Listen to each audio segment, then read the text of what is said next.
it's me, okay, the winter's cold. Well, from me at him, 10 key, I swear that pussy told. No, it's not that nigga dead to me, I got it on my own. I ain't had no one to fight for me, I never saw my soul. I will never let it get to me. In Cali with the rose, yeah, I'm riding with a felony. She's stripping on the pole. I won't let it get the best of me, I got it on my own. I ain't had no one defending me. She said she play a role. Now she try to steal the recipe. What it do, y'all? Boy Nico Blunts. Latest episode of Nico Knows Wrestling, but today we're gonna do something special. It's been a lot of NBA off-season news that I've been seeing. A lot of big trades go down today. So today I want to do a special NBA off-season episode of Nico Knows Wrestling. You know, I wanted to start off, and this was actually influenced by a conversation that I saw on YouTube. The great Brian Windhorst was arguing with someone about KD's legacy and about him being traded to the Suns. How is his legacy impacted if he doesn't win there, being that he's had numerous team-ups with multiple stars, and since Golden State, he's not won a championship. And Windhorst was hot. He was hot. You know, KD's boy, he was defending him like, you know, that does not affect his legacy. You know, he said KD could stop playing today and his legacy would be intact. And to me, I agree. Absolutely, 100%, I agree.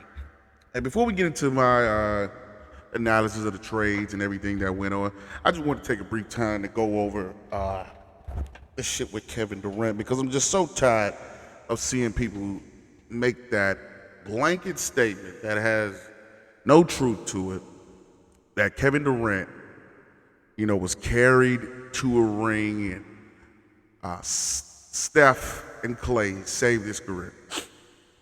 Now, I honestly agree that joining up with Golden State, I didn't respect it at the time, but I understood it. Because in my eyes, you guys had the Warriors on the ropes in 2015, and you were supposed to win that series. You guys was up 3-1, and you came back and lost. You know, and I was like, man, I just can't go for this damn slander no more. You know, I wanted to touch on a few things. You know, people say that, you know, Steph saved. I mean, I'm looking at the numbers right now, and I got these from Stat News. Shout out to Stat News. In the 2017 NBA Finals, Kevin Durant averaged 28.5 points, 7.9 rebounds, and 4.3 assists. He was the Finals MVP. We go back to 2018 playoffs. He averaged 29 points, 7.8 rebounds, 4.7 assists. Damn near identical. Again, they won a ring on that. I mean, their record in, I want to say, leading up to the 2018 playoffs, Kevin Durant, the Warriors' overall record was 16-5. They only lost 5 games during that whole 2018 run. I remember the 2017 finals, and Steph was actually kind of struggling. And if you go back to the 2015 finals, the first time they played against LeBron and the Cavaliers, which are still in my deepest of heart, I feel like if Kyrie had not been injured, and Kevin Love had not been hurt, they don't beat LeBron. They end up beating the Cavs 4-2 in that finals. And of course, 2016 was the historic comeback, the 3-1 comeback that LeBron and the Cavaliers completed.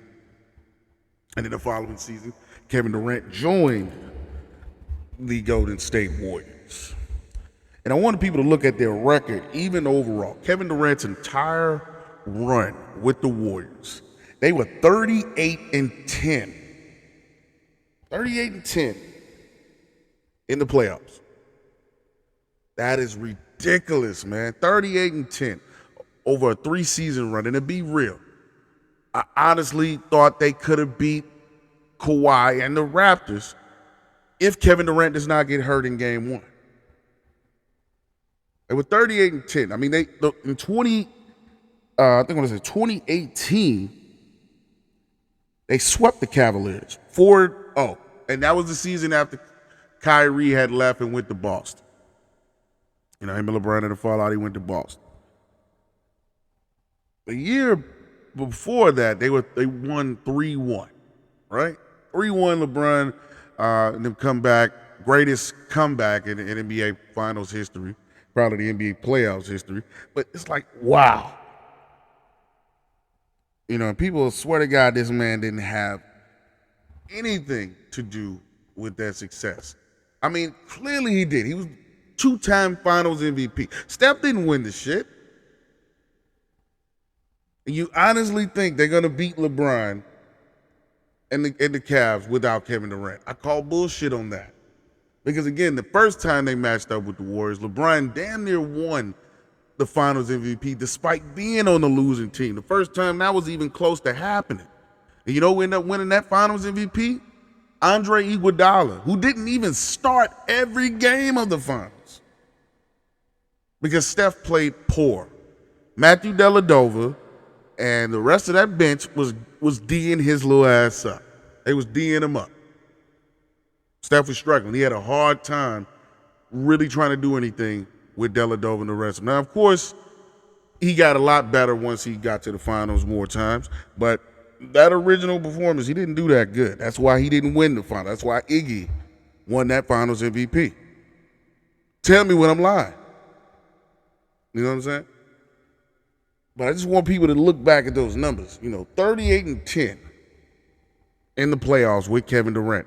And to be real, another stat to look at, they didn't lose a series with Kevin Durant until he got ready to leave and he got hurt. So you got to look at it. It's 4 series before you reach the Finals. They went to the Finals 3 straight years. So that means they won, 4. So they won 11 series and lost 1. The one that he didn't really play in. They were undefeated in playoff series with Kevin Durant until he got hurt in game 1 against the Raptors. I just have a hard time seeing them losing with a healthy KD. I like Kawhi's game. I think Kawhi is one of the best in the world. But I still think Kevin Durant would have brought that championship to Golden State. Of course, the issue with Draymond happened, which I'm going to touch on later on when I get to the Jordan Poole situation. But yeah, in my heart of heart, I feel like they would have took that championship easy had Kevin Durant been healthy that entire series. And so let me move on here. We had a Bradley Beal trade a couple days ago. Bradley Beal finally getting out of Washington. Been a long time coming for that brother. Getting to go to the Phoenix Suns. And so the official trade read here. The Phoenix Suns received Bradley Beal, Jordan Goodwin, and Isaiah Todd. The Washington Wizards received Chris Paul, Landry Shamet. They also received 6 second-round picks, and they agreed to 4 pick swaps. Obviously, to me, I feel like Phoenix won that trade. I think the Wizards kind of set themselves up for failure because Bradley Beal had a no trade clause in his contract. So pretty much he was able to pick which destination he wanted to go to, and he also was able to put his input in as far as who was going to be involved in the trade. He didn't want, when you got that kind of leverage, that's a blessing. That's an absolute blessing because he can have you not gut the team to make that trade. I guarantee if Kevin Durant had a no trade clause in his contract, I seriously doubt that Mikal Bridges would have been included in that trade. I definitely think they probably would have kept him if they could have.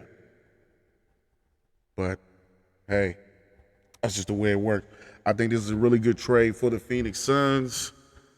I still think they're not done yet. I still think they go ahead and probably try to trade DeAndre Ayton. I just don't see him fitting in with that group of Kevin Durant, Devin Booker, and now Bradley Beal. It's not going to be a lot of touches to go around. Because even before last year, he was third in the power structure. Because Chris Paul's a point guard. He's all about facilitation. So it was all about Devin Booker being the number one option, KD being two, and then Ayton being three, and then Chris Paul. With that and Brad and Bill, Ayton now becomes the fourth man on the totem pole. And so I think he's probably going to get traded for some additional depth to add to that team because they gutted a lot of their bench completing the Kevin Durant trade. And so I think trading DeAndre Ayton to a team that could better utilize him would be a great move for the Phoenix Suns, and it would allow them to get some of that depth back on their bench because you saw clearly versus the Nuggets, Kevin Durant and Devin Booker were not the problem. Them having a lack of a bench, not having a point guard when Chris Paul got hurt. I mean, Cameron Payne tried the best that he could, but all those things hurt the Phoenix Suns in their playoff run this year. So I think that was definitely a big win for the Phoenix Suns. However, we look at it with Chris Paul being traded in the midst of this. I definitely think it had to hurt. I think he had thought he had really found a home in Phoenix and was hoping to be a part of bringing that first championship to that area. Because I definitely think it was going to be a big deal. But unfortunately, the way things played out, he did not get that opportunity, and he was traded to the Wizards. And news just broke as I was getting off. He's actually been traded by the Washington Wizards to the Golden State Warriors for Jordan Poole. Mind blown. Mind blown from that. Honestly, I think that's a good trade for both sides there. Now, to me, that's a win-win trade. In particular, because Chris Paul can be a great backup point guard coming off the bench, providing great minutes, being able to run that offense with the second team. He's a decent shooter, still can knock down the three. So, of course, he gives them spacing. And he's a leader. There's a lot of leadership qualities that you would like. I do think it might be a bit of a hit to his ego, having to now go and back Steph Curry up. However, I think he just wanted to be into a good situation where he can contend for a title at this point in his career. And I see nothing wrong with that. Being 37 years old, his biological clock is ticking. His athletic prime is ticking. And we all know Chris Paul has seemed to have some unfortunate injuries occur at the worst times, in particular in the playoffs. So here's hoping that Chris Paul can finally get over the hump and get that ring. Although I'm not going to be pulling for you because I'm going to be honest, I don't like the Warriors. I'm a LeBron fan. I'm a Lakers fan. I don't like the Warriors. So, Chris, I won't be pulling for you, but there's going to be millions who are. But I think that was a great trade for both teams. And I think as far as with Golden State goes, and you're going to see a lot more teams do this, that second apron rule that came out with the luxury tax and how much money they're going to have to pay for being over that luxury tax, a lot of big teams, small market teams are going to have to look at that and say, is it worth this if I'm not competing for a title? Because, man, that tax is outrageous. You know, and so then also they had the whole Draymond issue where him and Jordan Poole got into that, well, I wouldn't even say got into a fight. Draymond hit him with a one-hitter quitter. Had that boy sleep. But I don't think they ever got past that. And with them also approaching that that threshold of the salary for the team, I think they made that decision to go ahead and offload Jordan Poole. And this is even before his big contract kicks in. His contract kicks in this season.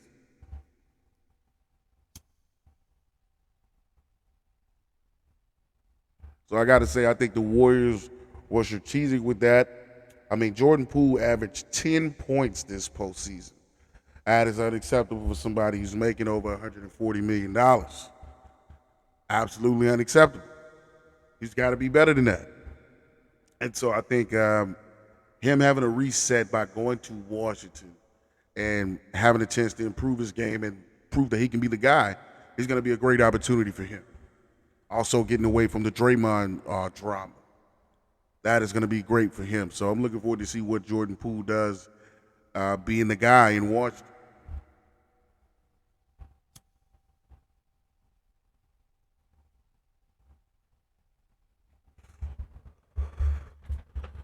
Yes, sir.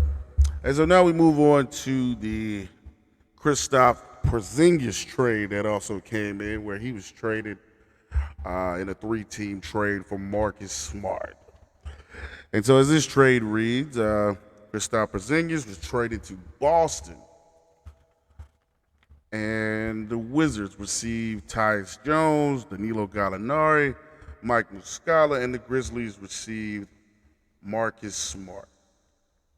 For this trade, I think everybody won, I would say, except the Wizards.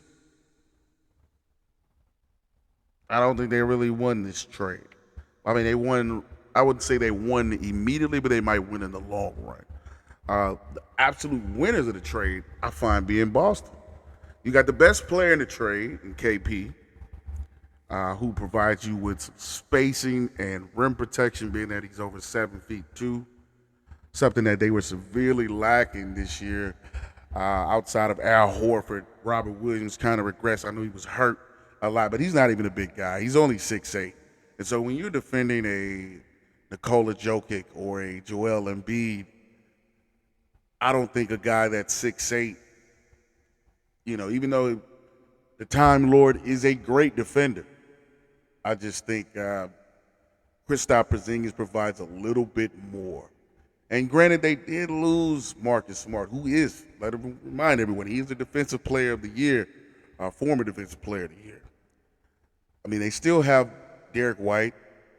They still have Malcolm Brogdon, who was actually supposed to be included in the original trade by going to the Clippers, but I think the Clippers management seen some issues with Brogdon's injury history, and knowing that they already dealing with injuries with Kawhi Leonard and Paul George, that was a move they just did not want to make. And so that trade was killed, and they moved on to trading Marcus Smart. And not only did they receive Porzingis, they also received a first-round pick in this year's draft. How do you get a first-round pick and the best player in the trade? I got to give it up to Boston and Brad Stevens, their front office. They know what the hell they're doing. They know what they are doing. I think Kristaps Porzingis is going to provide a different look to the Boston Celtics, and he's going to be able to seamlessly fit with Jaylen Brown and Jason Tatum. Being that, he can do some work on the post-up, he can knock down the three, and he's just a big guy that can shoot and still provide some good rim protection. He just averaged 23 points a game this season. Granted, I've always heard it was hard, or matter of fact, I want to say it was easy to put up numbers on a bad team. I do think he can provide a boost to Boston. I don't know if he stays there long term, knowing that they have to pay Jaylen Brown that big contract extension. So I don't know if he's re-signed after this year, but we'll just have to see. And then we move on. I'm looking at the rest of the trade here with the Wizards. I like the Tyus Jones pick. I'm not going to lie. Tyus Jones is a great backup point guard, probably one of the best backup point guards in the league. He's always leading. His assist to turnover ratio is always one of the highest in the league. I think he's had it for the last 2 or 3 years. He's been number one. Gallinari, if healthy, can definitely provide some space in another big body. Very skilled European player. Muscala, I think he probably just was a salary filler. But he still gets knocked down to 3 too. So, hey, got to respect.